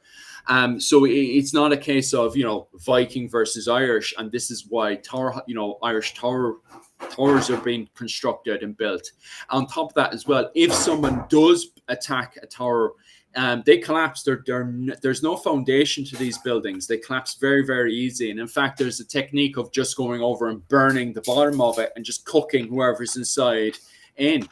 So there's even a technique at the time of destroying these things very, very quickly. They're not great for anything defensively. They're just specifically constructed and built just to ring the old bell, so they can bring everybody into the area. There's no defensive reasons for these towers. So I just needed to add that in, because it kind of adds into this kind of, the Irish are trying to defend themselves from the Vikings, when in fact, especially around 900 AD, when you have the likes of Donogh Dunn, and later Mael Shocknall II, and even Brian Boru, there's no kind of, the Irish are not terrified of the men in Dublin. In fact, they have the men of Dublin, in my opinion, on a nice little leash, and they're making a lot of money off the slave trade, from my opinion.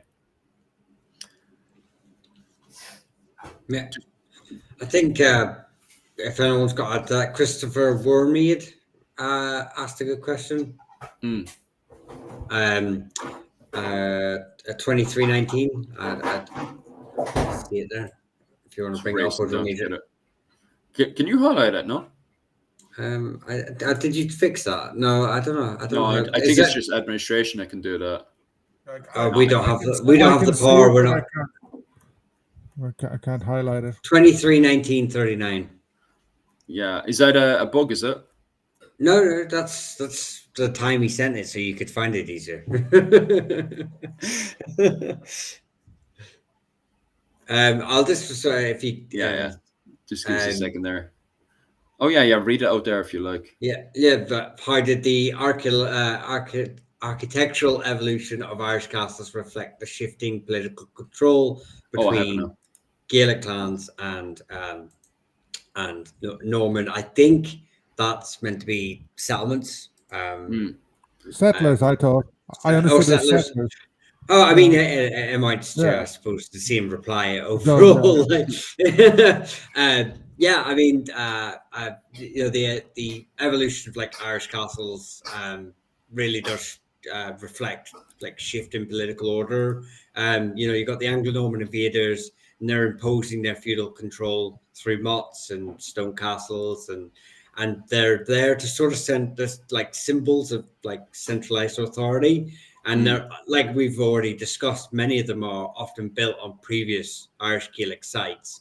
And obviously, so the Gaels would resist this imposition, but actually they start to gradually absorb the Norman influences, which we can see when you start having tower houses being built in the from about like I think 1550, and they're being built, and then you actually see that the English start having the Tudors start actually, I think it's the Tudors, they start encouraging Irish families who are maybe more English leaning to build more tower houses, and they actually give funding as well. I will say it's limited. Most of it goes to English families, but there is evidence of it going to English families. So obviously, Norman control is about taking control of the newly held territories, imposing their will, as you were, but the Irish obviously see the benefit of this, and started adopting it. So it did have a huge impact on the archaeological evolution of Ireland, and how we became more feudal later on as well. So it had a huge impact. In my opinion. I have 2 points there. One, I was listening this afternoon. The Amplify Archaeology podcast is a very interesting one. A lot of very good interviews. And one of the first ones was about castles in Ireland with Professor Tyge O'Keefe, I think it was. And he makes the point that castles appear in Ireland before the Normans.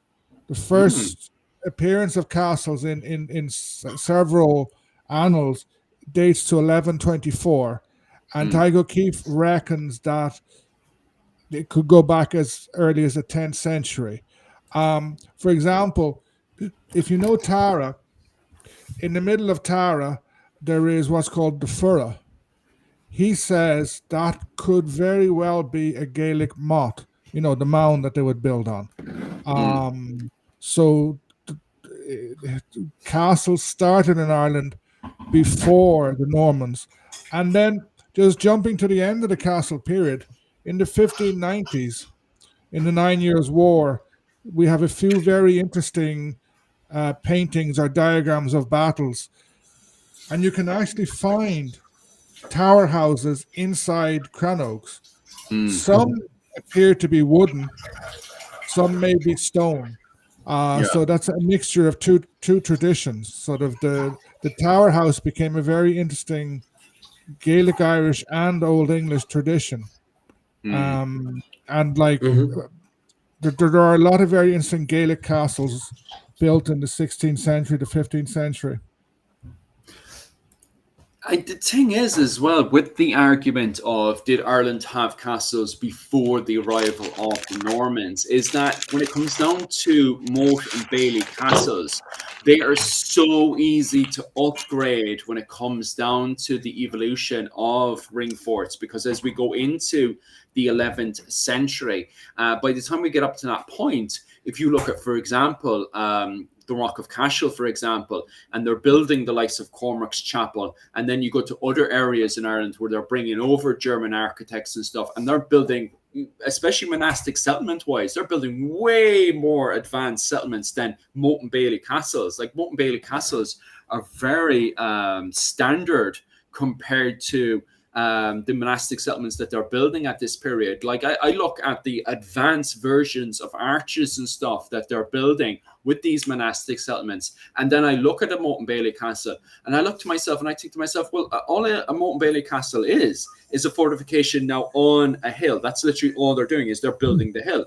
And at that point, because you have the likes of Murtocky Brain, Turlocky Brain, Then you have the O'Connors that take over. In that whole time period, there's so much connection between Ireland and Normandy and with the likes of Brittany and also with England and Scotland as well. Like the Irish are constantly moving between the two, especially the Hiberno people, the Gael Gael, for example, the foreign Irish, and the Norse, who are going between the Gaelic realm and the Scandinavian realm, that they are constantly, especially after 1080 with the Crusades, are constantly in contact with the the Normans and also over to England as well. So they would have seen these things at any time and then thought to themselves, looking at it, sure, these things are easy to build. All you do is build up on the hill of the fortifications that we already have in Ireland and bring that technology back. I'd be quite honest with you. I think that technology is very easy to bring over, especially at the standard of archaeology architect that we already have in Ireland at the time of the late 11th 12th century, to be quite honest with you. So I can't see why the Irish wouldn't be able to pull off Moat and Bailey castles, when it comes down to that argument and debate. And I know the counter argument is, hey, look, we haven't found any solid evidence of any Moat and Bailey castles yet. We found indications of Moat and Bailey castles, but we haven't found a solid evidence yet. But I think to myself, Moat Bailey castles are so easy to build. If you're already building ring forts to the standard that we can already find in 10th century Ireland, I can't see why we can't just build that moat up already. Do you know what I mean? Like, it comes down to the argument of, did Ireland have Irish Moat and Bailey castles before the arrival of the Normans? I suppose I'm just trying to think what would be. I mean, we obviously are building these things in localized places, but I think it's not just. There's almost like there's not an. It's that we don't need it. It's not suitable for the type of warfare, the type of political situation in Ireland, the type of structure, political structure and feudal structure, or whatever you want to call it. It's not needed in Ireland for, especially when you see what the Normans used it for. That was not the kind of warfare and the type of clientship or conquering that the Irish would do. A lot of the Irish conquering, a lot of it was primarily either you kept the same ruling dynasty, but you took another family from that tribal group or wider group, or you moved your own family in, and they just basically adopted the identity and all essence of the previous owners. They took on the tribal name, they took on all these things. So there wasn't this sort of need of this imposition of like holding ground. It was almost like there's an understanding that things have changed and things will change again. We will raid next year. We'll go to battle next year. Whereas obviously you've got these Normans that are having to hold foreign territory. I think maybe that might have something to do with it, rather than, like I say, it just wasn't needed. They weren't needed in the same aspect they were when the Normans came. Yeah. Just another point there about castles. First of all, the definition of castle, it's actually difficult to define. Yeah. And secondly, a castle is more than a big defensive. It's more than a defensive building. It's also a building of where the Lord is demonstrating power and lordships. So many Irish tower houses had a hall attached to them. Sometimes the hall is built out of stone, sometimes it wasn't. And in the hall, the Lord does what a Lord does. Lorded? The Lord ruled. He demonstrated that he was the power. He had feasts. You were invited to meet him, etc., etc., etc. So castles were a very good way of demonstrating power. They were a great way. The Normans used them for conquering, for ruling, but they also used them as bling to say, look, we're powerful, we have this. and so did Gaelic lords afterwards, and perhaps before. Yeah, because I definitely would agree with that, Owen, to be quite honest with you, because the question is because one of the main areas that many people believe that Moat and Bailey castles perhaps were starting to appear in is the O'Connor territories, which definitely I would agree with when people do point out that, hey, look, we definitely we are starting to get more and more knowledge that perhaps there were Moat and Bailey castles in the O'Connor territories. And it does make sense, because if you sit down and read what Murtagh Í Breen was up to before he was usurped by the O'Connors, he was very much influenced, in my opinion, from the Normans and what they had done in England and stuff. And he does seem to want to bring in more and more centralization into Ireland, and more of the ideas of centralized kingship. And we can see that with his marriage with Norway, how he's trying to get recognized as King of Ireland from the Norwegians in Norway. His relationship with Scotland, how Scotland sent him over a camel as a kind of modern, because it seems to be that whole gift giving seems to be in line with the kind of gift giving that you see between various monarchs in Europe as well, especially during the period of Crusades, where you get a gift in from the Crusades. In this example, we can see the example of a camel from the Crusades being used as a gift over to Murtagh Í Breen to recognize him as King of Ireland, and his relationship with the papacy as well, and, trying to get him recognized as King of Ireland. So Murtagh Í Breen was definitely bringing in the ideas of more centralized kingship. Now, as Micheál has pointed out as well, although you could say, hey, look, maybe the O'Connors were bringing in a more form of centralization, the rest of the island of Ireland was still kind of stuck to its old ways of decentralization and was more focused on cattle raiding and stuff. So perhaps maybe we could find indications of that with the O'Connors. But the rest of the island of Ireland, especially like when I look at the likes of the MacLucklans, for example, who were in a constant civil war with the O'Connors, I can't see any development of Moat and Bailey castles to do with them, to be quite honest with you. So maybe there's a form of development going on there with the O'Connors and their idea of kingship and centralization going on there. But the rest of the island, especially when they move into the O'Brien territory and the McCarthy territory, they also seem to be very anti this centralization and seem to want, especially for their own power and independence, want to keep to this decentralization of kingship. Just popping back over to the comment section there. We're in the kind of the last 15 minutes there, lads. So I definitely want to start wrapping up as well. But I definitely think this is a very good comment in the comment section. And one pointed towards yourself there, Owen, just to elaborate on what you were saying the other day on your, what was it, Q&A. Yeah. You spoke, Ian, of the early Irish Dark Ages. Do you know what caused this dramatic population collapse or something like that? I'm assuming this is the collapse that happened between 500 BC to around 180. Am I correct? Yeah, saying that?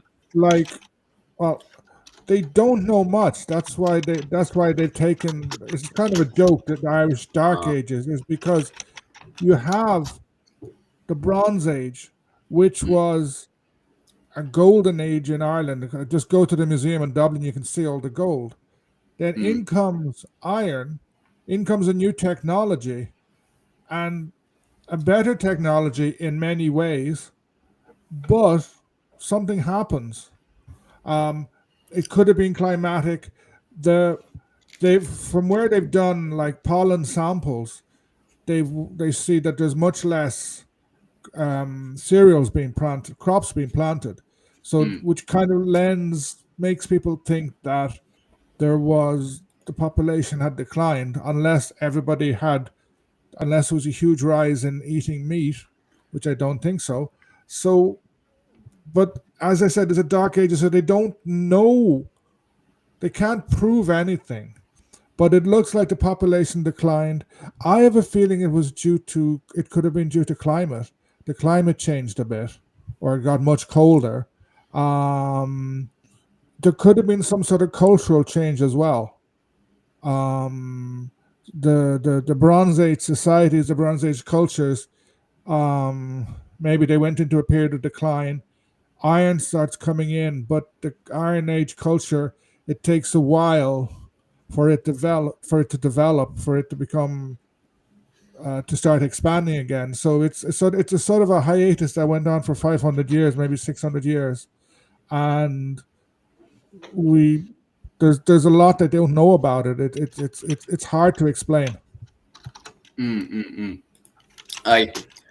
It's a funny one, all right.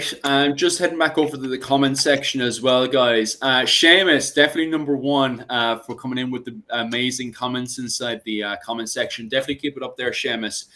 Just going back to one of your older comments there, Seamus, because I thought this was a really good one as well, Seamus. Is there any link between them, ring forts, I'm assuming, and other types of monuments like Souterrains, Ogum, and some just due to land passage grave, some due to culture Ogum? I'm assuming, is there any links between ring forts and the monuments and Souterrains and stuff? Because I know straight away, obviously, there's links between ring forts. I don't know if there's any links between ring forts and Ogum stones that I'm aware of, to be quite honest with you. Well, there is a ring fort castle near me in the field below, but it's a castle. It's a stone. Essentially, it's a stone wall around a monastic site, and there is a ring. There's an Ogham stone inside it. But that was a religious settlement. Ogham is very much Munster, and I think especially Cork and Kerry. It appears on land, and like I think most of the places they found it are not connected to ring forts. I think it was more just used for identifying land, identifying areas. I think in the question he also mentioned passage graves or something like that. They were all of them were much passage graves. All of them were much before. They're nothing to do with ring forts. I think Ogham predates ring forts slightly and existed for a while. It could have been the same culture. Souterrains are some ring forts, especially castles, have souterrains, but you can also find, and the archaeologists have been finding, lots of souterrains in areas that are not ring forts. So they were used in some ring forts.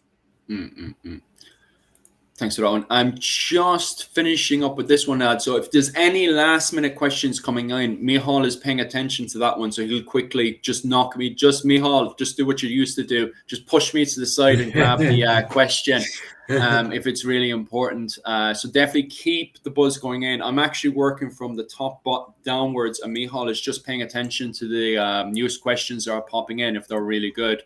A more of a serious question here. Are fairy forts burial grounds to unbaptized babies? To be quite honest with you, I can't find any links to unbaptized babies and fairy forts, to be quite honest with you. Now, no. I specialize in medieval history. I don't specialize in modern history. But I've never found any link between fairy forts and unbaptized babies. Sorry about that one. Who was the person who asked that question? I think it was a she. Yeah, Kira. The unbaptized babies are buried or were buried in Killeens or Kalunaks. Most of them are in previous monastic settlements.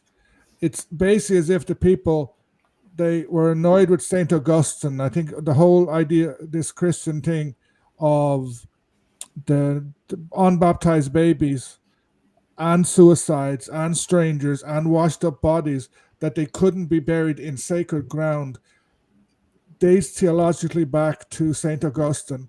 And to me, the idea of the killing is basically people said, look, we have this poor unfortunate baby.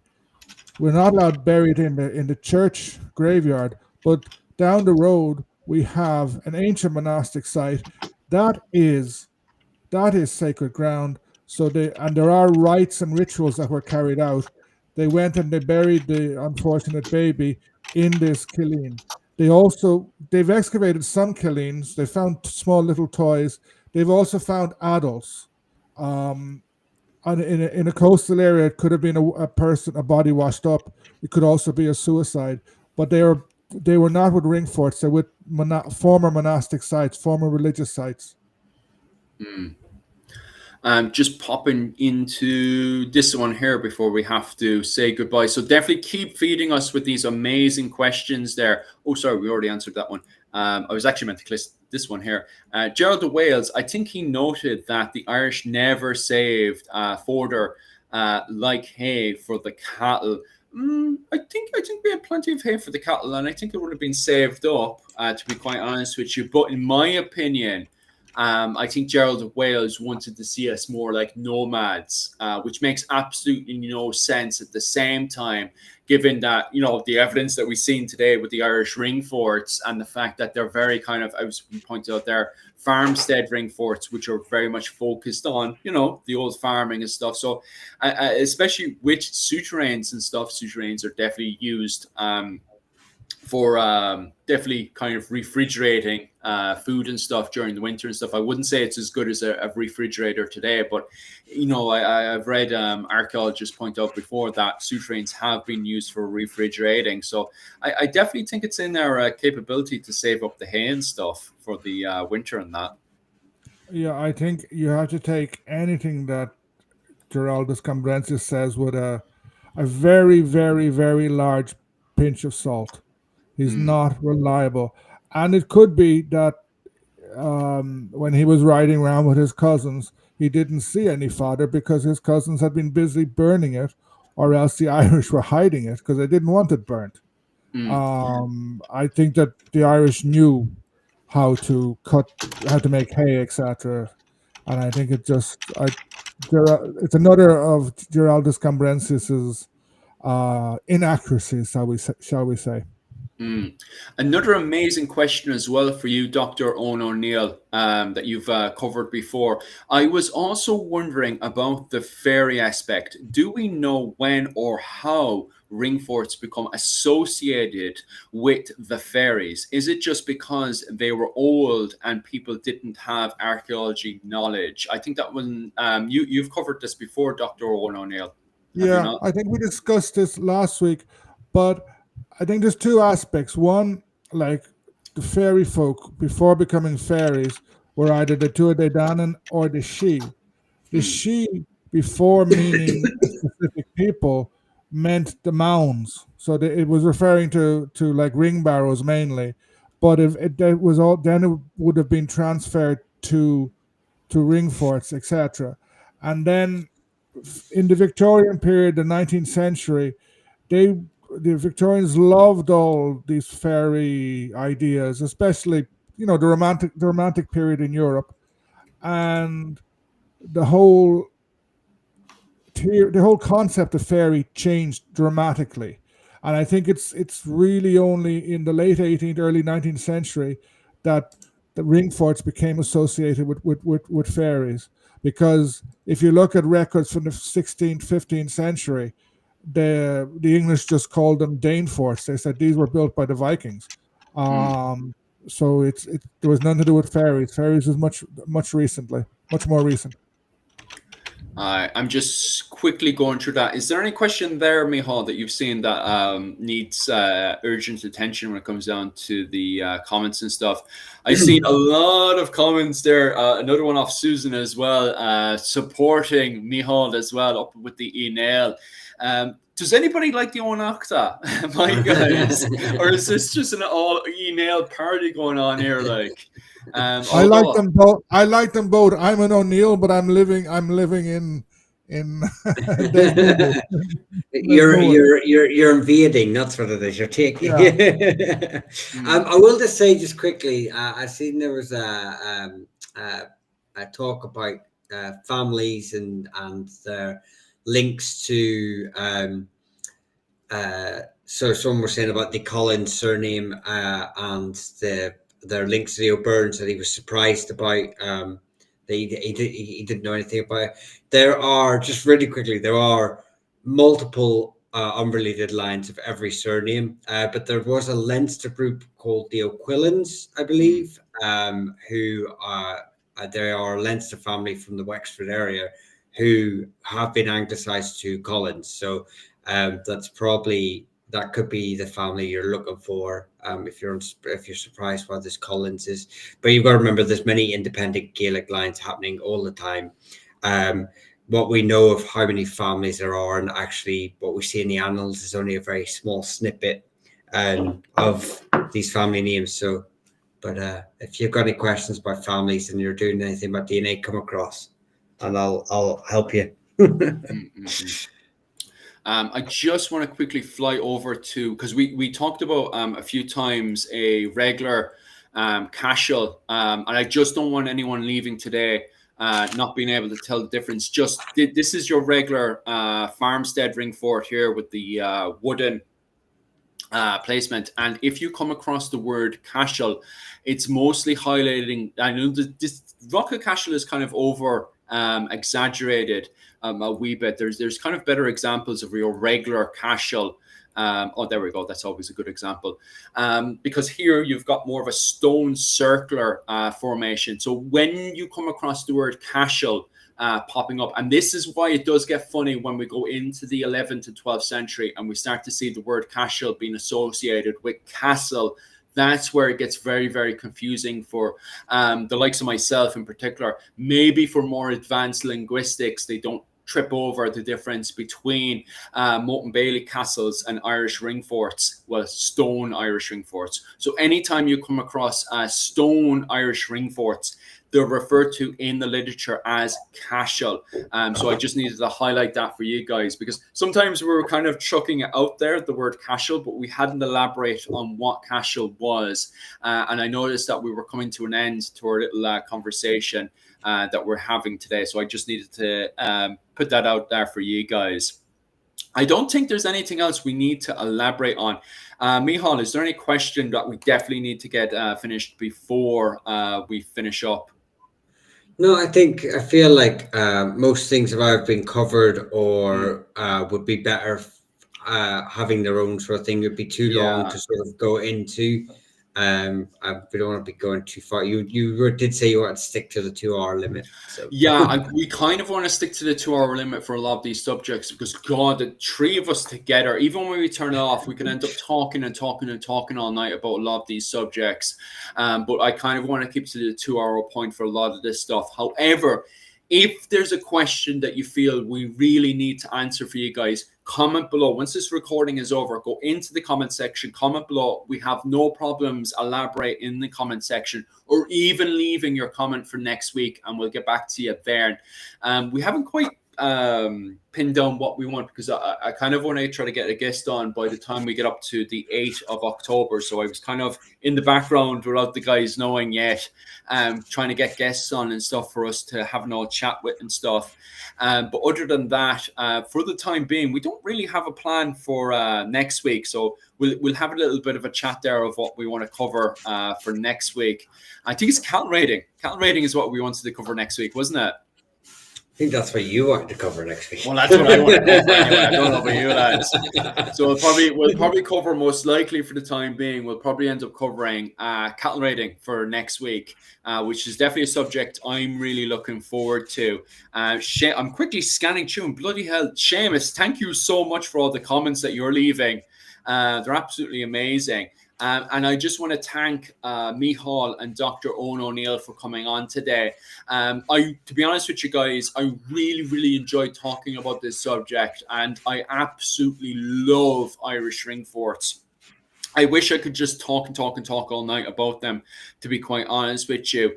And I think other than that, if you guys are looking to support myself, definitely head over to my channel and head into my Patreon.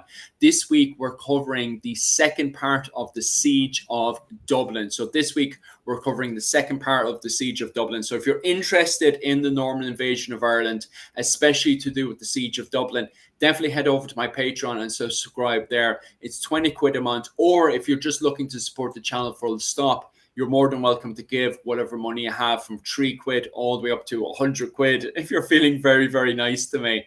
Michal, how do we support your channel and the continued research that you're doing? Just tell me I'm doing a great job. Just tell me you're proud of me. No, happy days. No, I will just say, someone's actually just asked, can we do a a chat on fosterage at one time, which I think would be nice. Definitely. We'll definitely write that down. Just to be fair, if you think about becoming a member either on TikTok or YouTube, that'd be great. I do members only lives every Thursday, so tomorrow night. If you've got any questions about your surname, locations, everything like that, perfect time to ask me.